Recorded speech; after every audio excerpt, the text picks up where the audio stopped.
মানুষের জীবনের একটা গভীর সত্য এখানেই লুকিয়ে আছে। জীবিত অবস্থায় আমরা নাম, পরিচয়, সম্পর্ক, সম্মান এসব দিয়েই পরিচিত। কিন্তু মৃত্যুর পর হঠাৎ করেই যেন সেই পরিচয় বদলে যায়। কেন এমন হয়? মানুষ মারা যাওয়ার পর তাকে আর নাম ধরে ডাকা হয় না, রহিম, করিম, মা বাবা বলে সম্বোধন করা হয় না। তখন বলা হয়, লাশটা নিয়ে আসো, বডিটা রাখো। কেন এমন হয়? এটা কি শুধু আত্মা আর দেহের পার্থক্য? আসলে যখন মানুষ বেঁচে থাকে তার নামটা আসলে তার আত্মা, ব্যক্তিত্ব, সম্পর্ক সবকিছুর প্রতীক। মৃত্যুর পর আত্মা চলে যায়, শুধু দেহটা থাকে। তাই সেই দেহ আর আগের মতো মানুষ থাকে না। বাস্তবতার নির্মমতা, মৃত্যু আমাদের একটা কঠিন সত্য শেখায়। কি সেটা বলেন তো?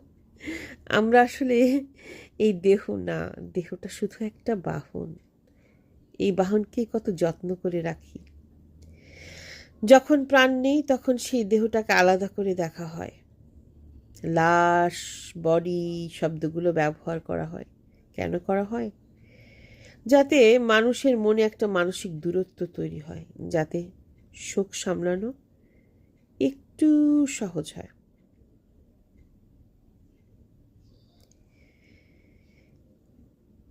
এর ভেতরের বড় শিক্ষা এই, ছোট বিষয়টা আমাদের জীবনের শিক্ষা দিয়ে যায়। নাম, খ্যাতি, অহংকার সবই ক্ষণস্থায়ী।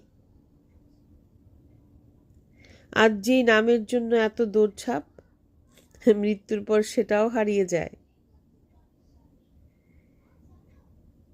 মানুষ শেষ পর্যন্ত মনে রাখে কাজ, ব্যবহার আর ভালোবাসা। জীবিত অবস্থায় আমরা নাম দিয়ে পরিচিত, মৃত্যুর পর একটা শব্দ, লাশ। আসল পরিচয়টা কোথায় বলুন তো তাহলে? এ বিষয়টা ভয়ের নয়, বরং জাগরণের। আমরা যেন বুঝতে পারি জীবনের আসল মূল্যটা কোথায়, মানুষ হিসেবে কেমন ছিলাম, সেটাই শেষ পর্যন্ত থেকে যায়।